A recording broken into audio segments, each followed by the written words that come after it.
देश में कितनी महत्वपूर्ण बातें हैं, लेकिन इस सारी महत्वपूर्ण बातों में सबसे महत्वपूर्ण है संस्कृति। पर इस संस्कृति की ओर हमारा कितना ध्यान है, हम कितना ध्यान इस संस्कृति की ओर देते हैं और कितना संस्कृति को मानते हैं। बंधुओं, कई स्तरों पर लड़ाई चल रही है, अनेक स्तरों पर लड़ाई चल रही है। इतने सारे स्तरों पर आप लड़ाई चल रहे हैं। आप आर्थिक स्तर पर लड़ रहे हैं, आप फिजिकल लेवल पर लड़ रहे हैं, लेकिन इन्हीं सारे स्तरों में एक स्तर लड़ाई का है सांस्कृतिक स्तर। 1947 में जो लड़ाई आपने जीती थी, क्या उस लड़ाई को सच में हम जीते हैं? क्या सच में हमने उसे जीता है? आओ इस बात को एक दृष्टिकोण से समझें। आज बसंत पंचमी का त्यौहार है। आप ये सोचो कि आप में से कितनों के घर में बसंत पंचमी का त्यौहार मनाया गया। क्या वास्तव में हमारे नई पीढ़ी बसंत पंचमी को जानती भी है कि बसंत पंचमी किसे कहते हैं? क्या हमारा बसंत पंचमी से कोई ताल्लुक बचा है? क्या हम बसंत पंचमी की व्यावहारिकता, उसकी यथार्थता, उसकी तथ्यात्मकता, इन सारी बातों के रूप में हम बसंत पंचमी को जानते हैं? क्या हम बसंत पंचमी को जैसे हमारे पूर्वज स्वीकार करते चले आए वैसे मानते हैं? मैं आपसे कहूं कि उत्तर भारत में इस समय वर्तमान में सबसे बड़ा त्यौहार दीपावली के रूप में मनाया जाता है। लेकिन आज से 30 साल पहले जब मेरा बालकपन था, जब मैं बचपन में था, तो उस समय इस देश में सबसे बड़ा त्यौहार दीपावली नहीं, सबसे बड़ा त्यौहार मकर संक्रांति था। मकर संक्रांति इस रूप में सबसे बड़ा त्यौहार नहीं है कि उस पर सबसे ज्यादा खर्चा किया जाता है या उस पर सबसे ज्यादा बाजार भरे रहते हैं या उस पर सबसे ज्यादा समाज में धन आदि व्यय किया जाता है। इस कारण से सबसे बड़ा त्यौहार नहीं है मकर संक्रांति। लेकिन जम्मू कश्मीर में सबसे ऊपर, जहां आज नया राज्य लद्दाख बनाया गया है, वहां से लेकर नीचे कन्याकुमारी इंदिरा पॉइंट तक सबसे ज्यादा, गुजरात का आखिरी क्षेत्र मान लो कच्छ, वहां से लेकर और जहां चाइना शुरू होता है उससे पहले तक अरुणाचल प्रदेश का आखिरी किनारा, वहां तक जितने प्रदेश इस पूरे देश में पड़ते हैं, उन सारे प्रदेशों में सबसे ज्यादा जनमानस के बीच में मनाया जाने वाला त्यौहार मकर संक्रांति है। मकर संक्रांति अनेक रूपों में मनाया जाता है। पूरे देश के अलग अलग राज्यों में इसे अलग अलग नामों से मनाया जाता है। इसके कितने नाम हैं, उन नामों की गिनती करना इस देश में आप लोगों के लिए एक मुश्किल समस्या खड़ी हो सकती है। मकर संक्रांति क्यों मनाते हैं हम? मकर संक्रांति इतना महत्वपूर्ण क्यों है? मकर संक्रांति का महत्व किस कारण से है? ये हमारे बालक आज नहीं जानते हैं, क्योंकि आप सभ्यता की उस लड़ाई को, आप संस्कृति की उस लड़ाई को हार चुके हैं जो पश्चिमी सभ्यता के साथ आपकी शुरू हुई थी इस देश में मुसलमानों और ईसाइयों के आगमन के साथ। मुसलमानों और ईसाइयों के आगमन के साथ केवल जमीन का झगड़ा शुरू नहीं हुआ, केवल पैसे का झगड़ा शुरू नहीं हुआ, केवल आपके देश के खनिज संपदा को लूटने का, केवल आपके देश के वेल्थ को लूटने का झगड़ा शुरू नहीं हुआ, अपितु एक और झगड़ा शुरू हुआ था, सांस्कृतिक झगड़ा। एक और लड़ाई शुरू हुई थी और वो थी सभ्यता की लड़ाई। इस सभ्यता की लड़ाई में, इस सांस्कृतिक झगड़े में आप हारे हैं, किसी ना किसी स्तर पर आप हारे हैं। हालांकि ऋषियों की गूंथी हुई यह संस्कृति अभी सर्वांश में नहीं हारी, सर्वांग नहीं हारी है, अभी वो लड़ रही है। लेकिन बंधुओं, वो उसका लड़ना तो यही है ना कि हम कितना लड़ रहे हैं। आओ अपनी संस्कृति को समझने की कोशिश करते हैं। पहले एक शब्द समझो, स्तुति।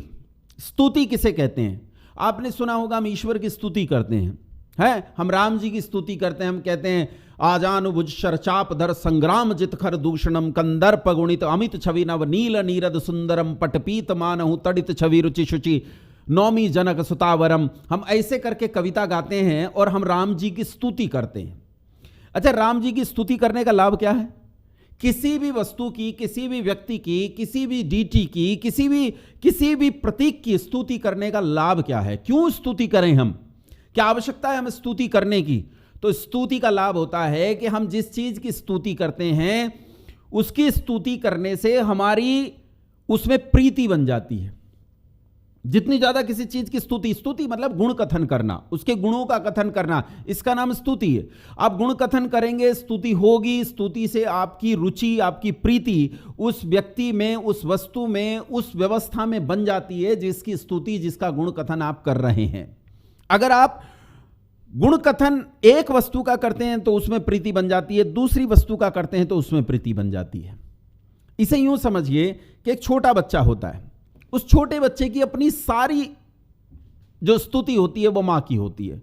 मेरी माँ ये करती है, मेरी माँ वो करती है, मेरी माँ ऐसे बैठती है, मेरी माँ ऐसे उठती है, मेरी माँ वो करती है, मेरी माँ ने ये कर दिया, मेरी माँ ने वो कर दिया, मेरी माँ गाजर का हलवा ऐसा बनाती है, साड़ी ऐसी पहनती है।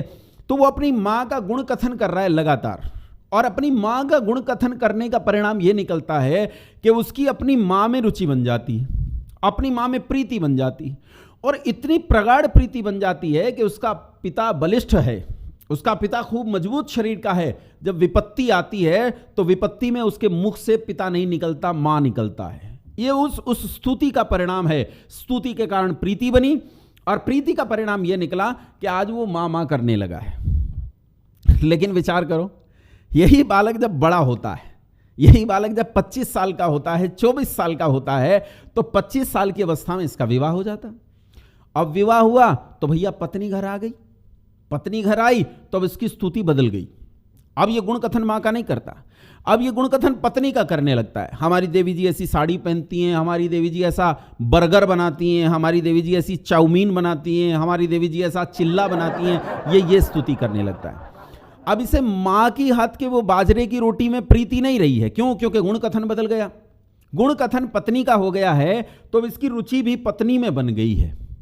ऐसे ही जिस चीज में हम स्तुति करते हैं उसमें हमारी प्रीति बन जाती है।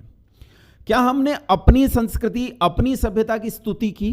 क्या हमने अपनी संस्कृति का गुण कथन कभी किया, या हम लगातार करते हैं? नहीं करते। और उसी का परिणाम यह है कि हम जिस सभ्यता, जिस संस्कृति का गुण कथन कर रहे हैं, उसी सभ्यता, उसी संस्कृति में हम लोगों की रुचि बन जा रही है, उसी में हमारी प्रीति बन जा रही है। इस पाश्चात्य सभ्यता में हमारी रुचि क्यों बनी? इस पाश्चात्य सभ्यता में हमारी रुचि बनने का कारण यह है कि हम इस पाश्चात्य सभ्यता का गुण कथन करते हैं। सावधानी पूर्वक देखो, हमारा रहन सहन बदला है, हमारा खान पान बदला है, हमारी अभिव्यक्ति के तरीके बदले हैं, हमारे कपड़े बदल गए हैं। आज हम अपनी सभ्यता, अपनी संस्कृति का वेश धारण नहीं करते। आज हम अपनी सभ्यता, अपनी संस्कृति का खान पान नहीं करते हैं। आज अपनी सभ्यता, अपनी संस्कृति की बोलचाल, भाषा, इन सब चीजों में हम नहीं हैं। आज पूरी तरह पाश्चात्य संस्कृति ने आपके देश को लगभग कैप्चर सा कर लिया है। आप खाते क्या हैं? गरम कुत्ता शायद उसे हॉट डॉग कहते हैं, वो खाते हैं आप बर्गर खाते हैं, आप चाउमीन खाते हैं, आप वे चीजें खाते हैं जिनका इस संस्कृति से कोई नाता नहीं है, दूर दूर तक का संबंध नहीं। सोचो, आप इंग्लैंड जाओ, अमेरिका जाओ तो क्या करोगे? क्या खाना पसंद करोगे? आप कहोगे मैं 2 दिन के लिए इंग्लैंड आया हूं, 2 दिन के लिए अमेरिका आया हूं, तो मैं इंग्लैंड और अमेरिका की चीजें खा जाना चाहता हूं। मैं चाहता हूं कि मैं अमेरिका की चीजें, यहाँ की डिश खाकर देखूंगा, यहाँ प्रसिद्ध डिश कौन सी है। मैं लंदन आया हूं, लंदन में सबसे बढ़िया क्या बनता है, मैं वो खाकर देखूंगा। एक विदेशी भारत में आता है तो विदेशी भी यही सोचेगा, मैं भारत में आया हूं, मैं भारत की चीजें खाकर देखूं। वो साग खाना चाहता है, वो कढ़ी खाना चाहता है, वो आपके घर का आलू का पराठा खाना चाहता है, मूली का पराठा खाना चाहता है। लेकिन आपकी सड़क के किनारे बिक रहा है बर्गर, आपकी सड़क के किनारे बिक रहा है चाउमीन, वो क्या कहेगा? वो कहेगा ये मूर्ख अपनी ही संस्कृति को नहीं जानते, अपने खान पान, अपने रहन सहन को नहीं जानते हैं। तब सोचो हमारी कितनी प्रतिष्ठा बनती है, कितनी प्रतिष्ठा। लेकिन आज जो हमारी ये स्थिति हुई है, इस स्थिति का कारण है कि हमने अपनी सभ्यता, अपनी संस्कृति से किनारा किया है, उसे छोड़ा है। और इस बात को समझने की कोशिश करते हैं बसंत पंचमी के उत्सव को लेकर। बसंत पंचमी क्या है? लेकिन बसंत पंचमी से पहले मैं आपको मकर संक्रांति पढ़ाऊंगा, और मकर संक्रांति के साथ मैं आपको यह भी बताऊंगा कि मकर संक्रांति का गणित क्या है। आपको लगेगा कमाल की बात है कि मकर संक्रांति में गणित क्या हो सकता है। क्या मकर संक्रांति में गणित जैसा कुछ हो सकता है? क्या बसंत पंचमी में गणित जैसा कुछ हो सकता है? लेकिन मैं आपको बसंत पंचमी और मकर संक्रांति का गणित पढ़ाऊंगा। मैं आपको बताऊंगा कि उसमें गणित क्या है। जानते हो, साल में 12 महीने होते हैं, और ये साल के 12 महीने जो होते हैं, हमारे यहाँ चैत्र वैशाख आदि के रूप में ये साल के 12 महीने होते हैं। दुनिया में सबसे पहले गणित भारत ने दिया। इतना तो सब गाते चले आए हैं कि 0 और दशमलव भारत ने दिया है, लेकिन केवल 0 और दशमलव भारत ने नहीं दिया है बंधुओं, पूरा गणित भारत ने दिया है। भारत में 1 2 3 4 5 6 7 8 9, यहां तक कि ये जो 10 नंबर हुए 0 से लेकर 9 तक, ये भारत ने दिए हैं। अंकीय परिस्थिति दुनिया में कहीं थी ही नहीं। कुछ पश्चिमी सभ्यता के लोगों ने जब इसे लिखना शुरू किया तो रोमन अंकों की एक बात आती है, लेकिन रोमन में अंक है ही नहीं। अगर आप रोमन अंकों की बात करें तो उसमें आई दिखाई देता है, आई से पहला अंक, पहले जो एक अंक है उसे प्रदर्शित करते हैं, फिर डबल आई से 2 को, ट्रिपल आई से 3 को, और आई और वी से 4 को, वी से 5 को, वी और आई से 6 को, वी और डबल आई से 7 को, वी और ट्रिपल आई से 8 को, और आई और एक्स से 9 को, और एक्स से 10 को। इसी तरह उसमें 50 के लिए एक अलग अक्षर लिया गया है, अंक है ही नहीं। 100 के लिए अलग अक्षर लिया गया है।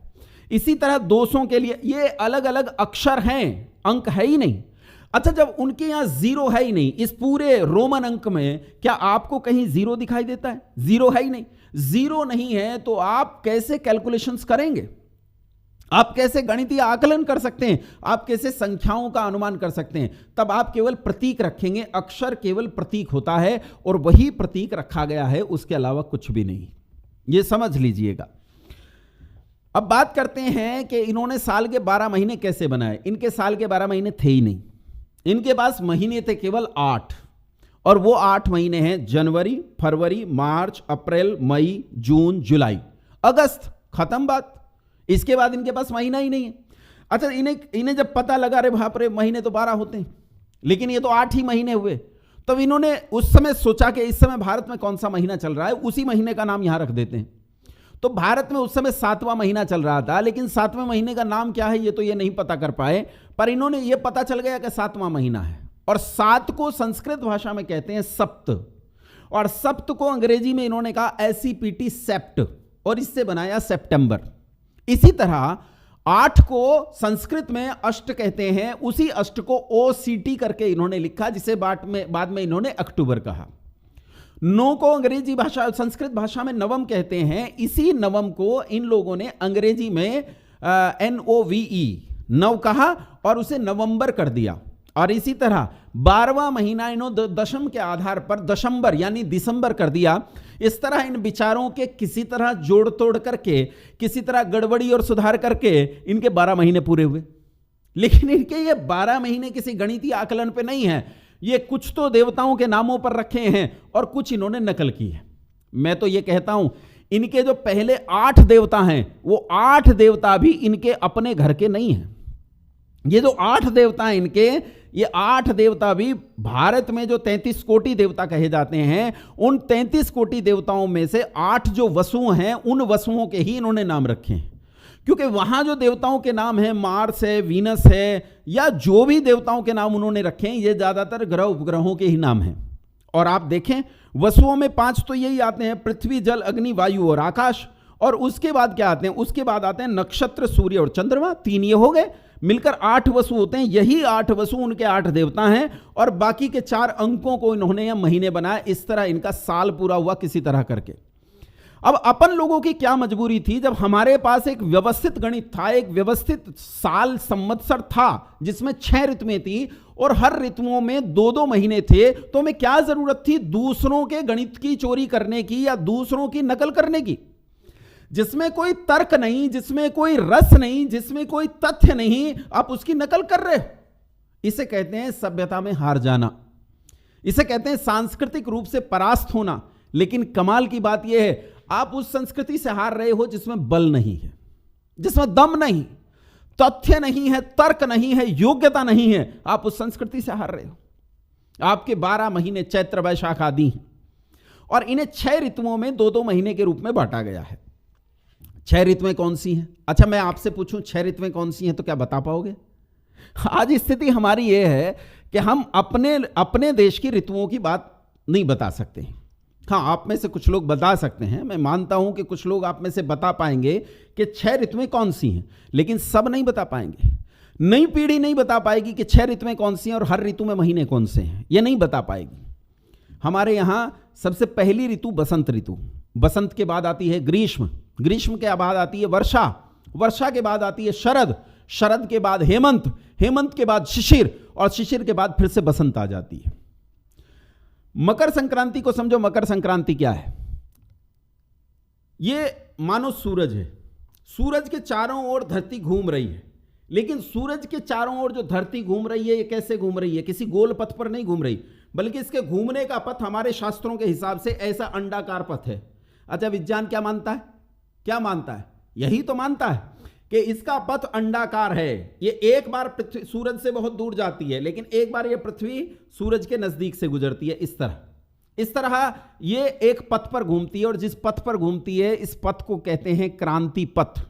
इस क्रांति पथ पर पृथ्वी सूरज के चारों ओर गति कर रही है।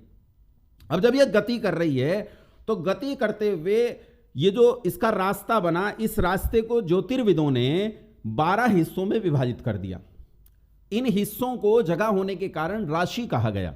आपने राशि सुनी है ना, मेष, कर्क, मिथुन, वृश्चिक, तुला, धनु आदि आदि जो होती हैं, ये राशियां जो हैं, यही राशियां हैं जो सूर्य के चारों ओर जो अलग अलग जगह बनाई गई हैं, ये जगह घोषित की गई हैं, इन्हीं जगहों का नाम राशि है।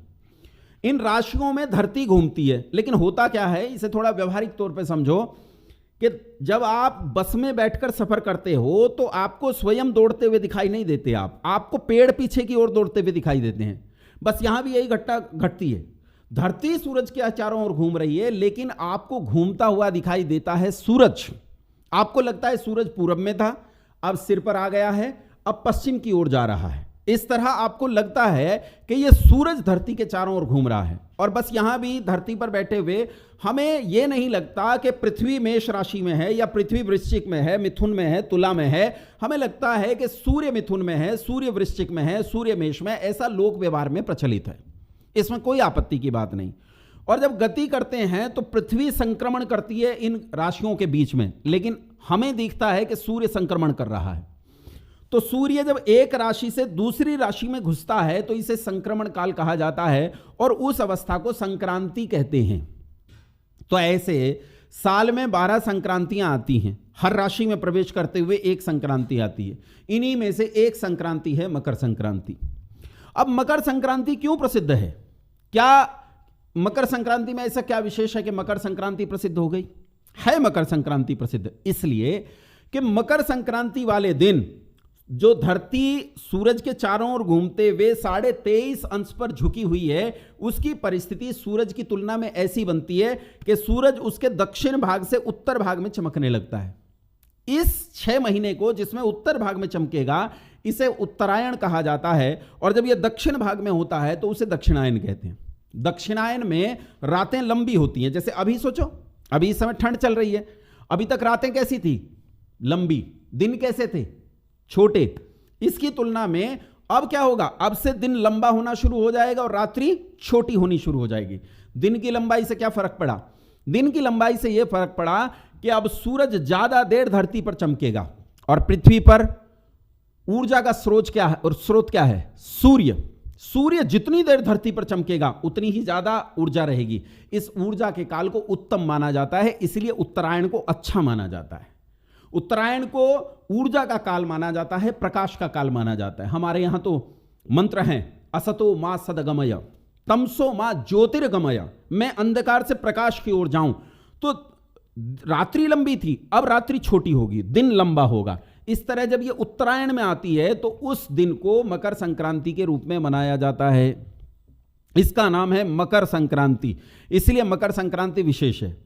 और इस दिन हम खिचड़ी बनाकर इसका स्वागत करते हैं, और खिचड़ी, तिल, जो भी, क्योंकि सर्दी के दिन हैं तो जो गर्म चीज़ें होती हैं उन गर्म चीज़ों से हम इसका स्वागत करते हैं, वो गर्म चीज़ें हम खाते हैं।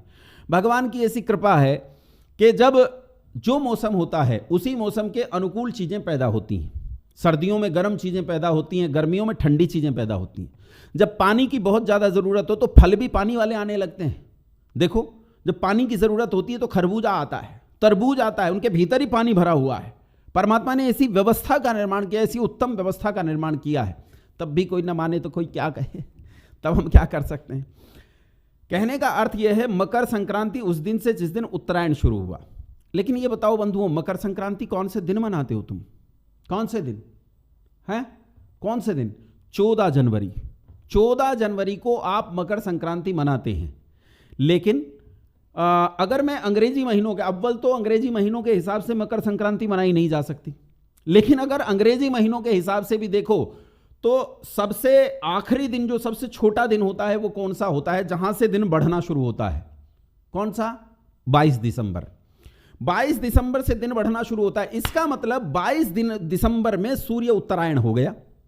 तो जिस दिन सूर्य उत्तरायण हुआ मकर संक्रांति तो उसी दिन हो गई। तुम उसके भी 40 दिन बाद मकर संक्रांति को मना रहे हो, ये कौन सा तरीका है? ये कौन सा तरीका है? किसी ने लिख दिया कि 14 जनवरी को मकर संक्रांति होगी और आपने मनाना शुरू कर दिया। आपने उसका गणित नहीं देखा। आपको अगर कोई ये कह दे कि 5 जून को मकर संक्रांति होगी तो क्या आप 5 जून को मनाने लगोगे? बस हमारी स्थिति यही है कि अब हमने तर्कणा को उठाकर एक और रख दिया है, तर्क का हमने काम ही बंद कर दिया। अब मैं मकर संक्रांति के बाद आता हूं। मकर संक्रांति बसंत पंचमी को समझाने के लिए बहुत जरूरी था, इसलिए मैंने आपको समझाया। अब बसंत पंचमी को समझ लीजिए।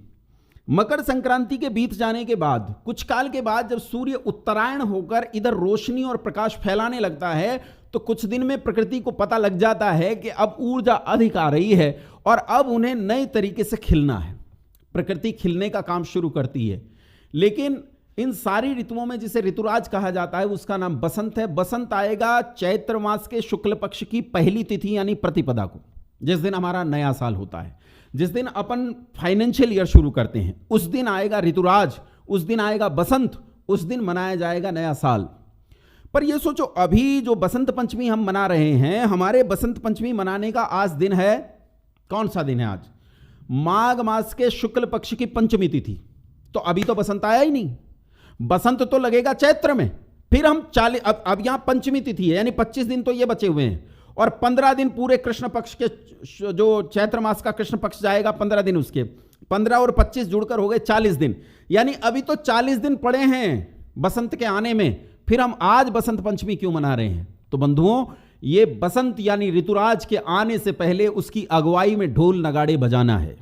ये उसका स्वागत है, ये उसके स्वागत की तैयारियां हैं। ध्यान से देखो तो बसंत पंचमी पर धूप खिलने लगी है। बसंत पंचमी पर ऋतु ने अपना रंग बदल दिया है। अब ये जो ठंड है ये गुलाबी ठंड में बदलने लगी है। अब आपको जो ठंड है वो अच्छी लगने लगी है क्योंकि धूप में बैठकर उस धूप का आनंद आपको आने लगा है। अब तक तो धूप थी ही नहीं, कोहरा था, कुहासा था, धुंध थी। अब वो कोहरा कुहासा धुंध छट गई है।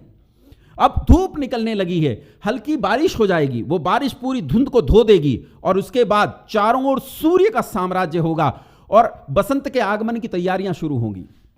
अगर अभी सावधानी से देखो तो अभी वृक्षों के जो पत्ते हैं उन पत्तों ने झड़ना शुरू कर दिया था। अब वो गिर रहे थे, अब नए पत्ते आना शुरू होंगे और जब नए पत्ते आएंगे तो नए पत्तों में नई कोंपलें निकलेंगी। अभी आप देखो तो अब से लगभग 15 दिन के बाद पूरी धरती मानो एक नए बासंती रंग में ढक जाएगी। सारी धरती हरे रंग की साड़ी से ऐसी हो जाएगी जैसे हरे रंग की साड़ी किसी दुल्हन ने पहन ली हो। चारों ओर सरसों के फूलों की उसका पीतपन चारों ओर फैल जाएगा। नया फूल आएगा सूरजमुखी, जो सूरज की ओर मुख करके खिलेगा। तालाबों में तालाब कमल के फूलों से भर जाएंगे। चारों ओर नाना प्रकार के रंग बिखर जाएंगे और प्रकृति श्रृंगार कर कर दुल्हन की तरह हमारे सामने आएगी और तब चैत्र मास के शुक्ल पक्ष की प्रतिपदा को नया साल मनाया जाएगा। ये नया साल है जहां ऋतु बदल रही है, जहां ऋतु परिवर्तित हो रही है, एक खगोलीय घटना अपना स्वरूप ले रही है। इसे नया साल कहते हैं उस काल में। और इस नए साल के आगमन से पहले हम बसंत के ऋतुराज के आगमन से पहले माघ मास के शुक्ल पक्ष की पंचमी तिथि को बसंत पंचमी मनाते हैं। इसीलिए बसंत पंचमी मनाई जा रही है। लेकिन बसंत पंचमी मनाए कौन? बसंत पंचमी तो जो संस्कृति भूल ही गए वो बसंत पंचमी को क्यों मनाएंगे? आप विचार करो, आप में से कितने घरों में बसंत पंचमी मनाई गई है? एक में भी नहीं। मनाई होगी किसी ने, किसी ने मनाई होगी। आप लोग हाथ खड़े करेंगे और जरूर बताएंगे कि कुछ ने बसंत पंचमी मनाई है, लेकिन कितनों ने? हमारे त्योहार खत्म होते जा रहे हैं। मैं जिस क्षेत्र में रहता हूं, दिल्ली के आसपास का ये क्षेत्र, मेरे बचपन में एक त्योहार था। मेरी उम्र 40 साल से ज़्यादा है। मेरी उम्र के लोग अपना बचपन याद करें, होली से 2 दिन पहले एक त्योहार मनाया जाता था। हम लोग छोटे छोटे बच्चे खेतों की ओर निकल जाते थे, वहां से नाना प्रकार के फूल तोड़कर लाते थे और अपने घरों में उन फूलों को बिखेरते थे। पूरा आंगन फूलों से भर देते थे। फुलायरा दोज के नाम से उसे जाना जाता था। आज किसी के घर में मनाया जाता है? कहीं मनाया जाता है ये त्योहार? धीरे धीरे हमारे त्योहार दम तोड़ रहे हैं। धीरे धीरे हमारे पर्वों की गांठें खुल रही हैं। धीरे धीरे हमारी संस्कृति के बंधन शिथिल हो रहे हैं और धीरे धीरे हमारी संस्कृति नीचे की ओर जा रही है। कौन ले जा रहा है? कौन? अंग्रेज या मुसलमान या हम? ये तो विचारणीय विषय है और ये विचार करना पड़ेगा। खैर, वसंत ऋतु के आगमन में एक विशेष चीज होती है कि पूरी धरती पर बासंती रंग फैल जाता है। ये बासंती रंग कौन सा होता है? सरसों का जो पीला फूल होता है उसमें थोड़ी सी लाली मिला दो। अगर उसमें लाली मिला दोगे तो जो रंग बनता है वही बसंती रंग है। और वो कौन सा रंग है? वो भगवा रंग है, वो गेरुआ रंग है, वो रंग है वो जिसे काशाय कहते हैं। ये रंग चारों ओर आपको दिखाई देगा। ये रंग दो चीजों का प्रतीक है, एक ब्रह्म का, क्षत्र का। ब्रह्म अर्थात विद्या। मनुष्य जब जीवन भर विद्या को प्राप्त करके, ब्रह्मचर्य आश्रम में विद्या को प्राप्त करके, गृहस्थ में उसे अनुभव से तप कर और निदिध्यासन द्वारा वानप्रस्थ में उसकी वृद्धि करके जब सन्यास आश्रम में पहुंचता है तो इसी काशाय रंग से वो अपने आप को रंग लेता है। सन्यासी काशाय वस्त्र में पहनता है, ये विद्या का प्रतीक है। ये काशाय वेश, ये बासंती रंग, ये विद्या का, ब्रह्म का प्रतीक है। लेकिन ब्रह्म के साथ साथ ये क्षत्र का प्रतीक है। क्षत्र मतलब क्षात्र धर्म, क्षत्र मतलब क्षत्रियत्व, ये उसका प्रतीक है। इस क्षात्र धर्म को हमने छोड़ दिया, त्योहार छोड़ दिया, अपनी संस्कृति छोड़ दी, क्षात्र भी गया। लेकिन संयोग से दो घटना बसंत पंचमी वाले दिन घटी। पहली घटना है, एक युद्ध हुआ राजा पृथ्वीराज चौहान और मोहम्मद गोरी के बीच में। मोहम्मद गोरी एक मुस्लिम आक्रांत था जो अफगानिस्तान के गढ़ गजनी से देश को लूटने के लिए इस देश में आया। उसके साथ युद्ध हुआ। तो यहां दो इतिहास खड़े होते हैं, दो इतिहास हैं। किस किस इतिहासकार ने लिखे हैं इस पर नहीं जाऊंगा, झगड़ा खड़ा नहीं करूंगा, लेकिन आपके सामने एक खुला विचार रखता हूं और आपको छूट देता हूं कि आपको जो अच्छा लगे वो आप स्वीकार करो। मैं दोनों इतिहास आपको बताता हूं और ये आपके विवेक पर छोड़ता हूं कि आप कौन सा इतिहास इनमें से स्वीकार करेंगे। पहला इतिहास यह है कि जब आखिरी युद्ध में पृथ्वीराज चौहान मोहम्मद गोरी से हार गए तो मोहम्मद गोरी ने युद्ध के मैदान में ही उसके टुकड़े टुकड़े कर दिए पृथ्वीराज चौहान के, और पृथ्वीराज चौहान मारे गए। दूसरा इतिहास यह है कि पृथ्वीराज चौहान युद्ध में हार गए और मोहम्मद गोरी पृथ्वीराज चौहान को पकड़कर गढ़गजनी ले गया। गढ़गजनी ले जाकर लोहे के सरियों को गर्म करके उसकी आंखों में डाल दिया गया और उसकी आंखें फोड़ दी गई। उसे कैद कर लिया गया और नियम से उसकी आंखों में सुबह और शाम मिर्चें डाली जाती थी। लंबे समय तक इस काम को अंजाम दिया गया। उसका एक मित्र था जिसका नाम था चंदर बरदाई। चंदर बरदाई ने पृथ्वीराज चौहान से कहा कि ऐसे जीवन से तो मृत्यु अच्छी। पृथ्वीराज चौहान ने कहा कि ठीक है, मृत्यु ही दिला दो, लेकिन क्षत्रिय हूं, क्षत्रियों वाली मृत्यु दिलाओ। ऐसे मृत्यु मत दिलाना जैसे लोग मर जाते हैं। मैं वीरत्व की मृत्यु चाहता हूं, मैं वीर गति चाहता हूं, जीवन भर योद्धा रहा हूं, मैं युद्ध की मृत्यु चाहता हूं। मृत्यु तो दो, लेकिन युद्ध की मृत्यु दो। चंद्रबरदाई ने कहा ठीक है, मैं व्यवस्था करता हूं, तू मृत्यु के लिए खुद को तैयार कर। पृथ्वीराज चौहान ने कहा उसके लिए तैयारी की जरूरत नहीं है। छत्राणी जब अपने बालक को अपनी छाती से लगाकर दूध पिलाती है उसी दिन उसे वो मृत्यु की ट्रेनिंग देना शुरू कर देती है। वो ट्रेनिंग तो मैं लेकर पैदा हूं, उसकी चिंता मत कर। चंद्रबरदाई गौरी के पास गया और उसने शाहबुद्दीन गोरी को कहा कि मेरा राजा शब्द वेदी बाण चलाना जानता है। गोरी ने कहा हट, कहीं ऐसा हो सकता है? कहीं संसार में कोई शब्द पर बाण चला सकता? कोई अंधा आदमी क्या लक्ष्य भेद कर सकता है? उसने कहा भैया तुम तो फारसी पढ़े हो, आजकल तो फारसी पढ़े विद्वान होते हैं, तुम्हारे देश में तो फारसी पढ़े विद्वान होते हैं। हाथ कंगन को आरसी क्या और पढ़े लिखे को फारसी क्या? राजा भी यही है, उसका धनुष बाण भी यही है, तू भी यही है। देख ले शब्द वेदी बाण चलाना जानता है या नहीं। अगर मैं झूठ बोलता हूं तो मुझे दंडित करना। उसने कहा ठीक है, आयोजन करवाते हैं। उन्होंने आयोजन करवाया। शाहबुद्दीन गोरी एक मैदान में बैठ गया और एक लक्ष्य बनाया गया। पृथ्वीराज चौहान को मोहम्मद गोरी, चंद्रबरदाई ने जो उनके मित्र थे, उन्होंने कान में जाकर कह दिया कि अमुक स्थान पर तो लक्ष्य रखा है जिसे तुझे भेदना है, और दूसरी तरफ इस दिशा में बैठा है शाहबुद्दीन गोरी, और शाहबुद्दीन गोरी इतना ऊंचा है, इतनी ऊंचाई पर बैठा है, उसका सिंहासन इतना ऊंचा है, उसके ऊपर धड़ इतना है, और इस जगह कंठ पड़ता है 8 बांस 24 गज, अंगुल अष्ट प्रमाण, ता ऊपर बैठो है गोरी, अब मत चूकियो चौहान। उसने उसे लंबाई बता दी, दूरी बता दी, दिशा बता दी कि किधर गोरी बैठा है। लक्ष्य भेद का आयोजन जब किया गया तो उस लक्ष्य के पास आवाज की गई और पृथ्वीराज चौहान ने सटीक निशाना मारा, लक्ष्य भेद दिया। गौरी ये देखकर हतप्रभ रह गया कि कैसे एक अंधा आदमी लक्ष्य भेद कर सकता है। वो आश्चर्यचकित हो गया और अपनी भाषा में जो भी कहते होंगे उनकी भाषा में, जैसे हमारी भाषा में वाह कहते हैं, ऐसे ही उसके मुंह से वाह निकला, मानो वाह ही निकला। तो उसने कहा वाह, और जैसे उसने वाह कहा, पृथ्वीराज चौहान ने दूसरा बाण निकाला, कान तक खींचकर उस गोरी की ओर फेंका और उसने अपना लक्ष्य भेद कर दिया। जिस कंठ से वाह निकली थी उस कंठ को छेदते हुए यह बाण निकल गया। यह दिन बसंत पंचमी का दिन था, जिस दिन मोहम्मद गोरी को पृथ्वीराज चौहान ने उसके घर में घुसकर मारा। मैंने आपके सामने दो इतिहास रखे, एक इतिहास जिसमें पृथ्वीराज चौहान को टुकड़े टुकड़े करके युद्ध में मार दिया गया, दूसरा इतिहास जिसमें पृथ्वीराज चौहान ने मोहम्मद गोरी के घर में घुसकर उसे मारा।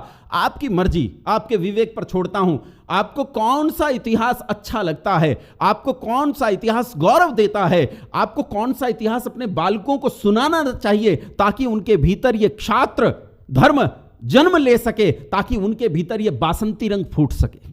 यह आप पर छोड़ता हूं, आपके विवेक पर छोड़ता हूं। यह एक घटना जो संयोग से बसंत पंचमी के दिन घटी। अब दूसरी घटना पर आते हैं। दूसरी घटना है 1734 की। 1734 में जब इस पूरे देश में मुसलमानों का शासन था और पूरे देश में से गुरुकुल बिल्कुल नष्ट हो गए थे, शिक्षा का कोई जगह नहीं बची थी, शिक्षा का केवल एक स्थान था, मदरसा। सरकारी नौकरी उन्हें मिलती थी जो मदरसे में रहकर अरबी और फारसी भाषाओं को पढ़ लेते थे। तब ऐसे में सब अपने बच्चों को उन्हीं अरबी और फारसी भाषाओं को पढ़ाने के लिए मदरसों में भेजने लगे। भागमल नाम के एक क्षत्रिय व्यक्ति, पंजाब भारत में बहुत बड़ा इलाका रहा, एक पंजाब भारत में रह गया और एक पंजाब पाकिस्तान में चला गया। पाकिस्तान वाले पंजाब में एक जगह है जिसका नाम है सियालकोट। सियालकोट में क्षत्रिय लोगों को पंजाबी भाषा में खत्री कहा जाने लगा। भाषा परिवर्तन से शब्द बदल गया, क्षत्रिय का खत्री हो गया। ऐसे ही उस क्षत्रिय परिवार में जन्मा एक बालक जिसका नाम था हकीकत राय। इसके पिता का नाम था भागमल। भागमल ने अपने बच्चे को पढ़ाने के लिए मदरसे में प्रवेश कराया, मौलवी के पास लेकर गया और प्रवेश करा दिया। बालक हकीकत राय बहुत बुद्धिमान था, पढ़ने लगा, लेकिन क्षत्रिय था, रक्त में लिए हुए था, संस्कार में लिए था, मां ने पढ़ाया था, क्षत्रियत्व किसे कहते हैं। और बंधुओं, जब यह मां पढ़ता था तो मुसलमानों के बच्चों ने इसके साथ खेलते हुए राम और कृष्ण का मजाक उड़ाया। उन्होंने भगवती जानकी और दूसरी देवियों का मजाक उड़ाया और यह मजाक बालक हकीकत से सहन नहीं हुआ और उसने केवल इतनी सी बात कही कि यह बात जो तुम मुझे कह रहे हो, अगर यही बातें मैं तुम्हारी फातिमा बीबी के लिए कहूं, मोहम्मद की बेटी फातिमा के लिए कहूं, तो तुम्हें कैसा लगेगा। और यह बात तो तुम जानते हो कि भैया गुस्ताखे रसूल की एक ही सजा, सर तन से जुदा, तन सर से जुदा। ये तो आज है। अरे डिबेट में बैठकर नुपुर शर्मा ने क्या कह दिया था, क्या कहा था नुपुर शर्मा ने, यही तो कहा था नुपुर शर्मा ने। जब उस मौलवी ने शिवजी पर टिप्पणी की तो नुपुर शर्मा ने यह कहा था कि यही टिप्पणी अगर मैं तुम्हारे मुहम्मद पर करूं या तुम्हारे उन पैगंबरों पर करूं जिन पैगंबरों को तुम भगवान मानते हो, यदि मैं उन पर करूं तो तुम्हें कैसा लगेगा। और इस बात पर दुनिया के 57 मुल्क एकजुट हुए और इस लड़की का गर्दन तक उतारने की बात की गई। इसी देश में, आजाद देश में, स्वतंत्र देश में, सेक्युलर देश में, लोकतांत्रिक देश में उसके खिलाफ जुलूस निकाले गए और लोगों ने कहा कि इसकी सर तन से जुदा, तन सर से जुदा। वीडियो पड़े हुए हैं, अब वो तो अब शायद कुछ वीडियो हट गए, लेकिन अभी भी वीडियो हवा में घूमते रहते हैं, व्हाट्सएप ग्रुप्स में वीडियो घूमते रहते हैं। वो कहते हैं आज नहीं तो कल मारेंगे जरूर। और आश्चर्य ये कि बड़े बड़े लोगों ने उसका साथ छोड़ दिया। आज लड़की को कोई नहीं जानता वो कहां रहती है, होगी कहीं गुमनामी में कहीं जी रही होगी। उसके जितने गुण परमात्मा ने उसे दिए थे सब समाप्त, योग्यताएं समाप्त। आज की हालत में यह है, सोचो उस काल में एक 14 साल का बालक इस देश की सबसे ताकतवर हुकूमत के साथ टकरा गया, झुका नहीं, डरा नहीं। मौलवी के पास ले गए बच्चे पकड़कर और कहा इसने फातिमा बीबी के लिए ऐसा कहा है। मौलवी ने कहा कि बेटा कोई बात नहीं, तू माफी मांग ले, मैं तुझे माफ करा दूंगा। बालक ने कहा जो काम मैंने किया ही नहीं है, अगर कोई गुनाह मैंने किया ही नहीं है तो माफी किस बात के लिए मांगू, माफी नहीं मांगूंगा। पक्का था एक नंबर, हटा नहीं, डरा नहीं, घबराया नहीं। ऐसा था हकीकत। सच में हकीकत तेरे जैसा कोई ना हुआ।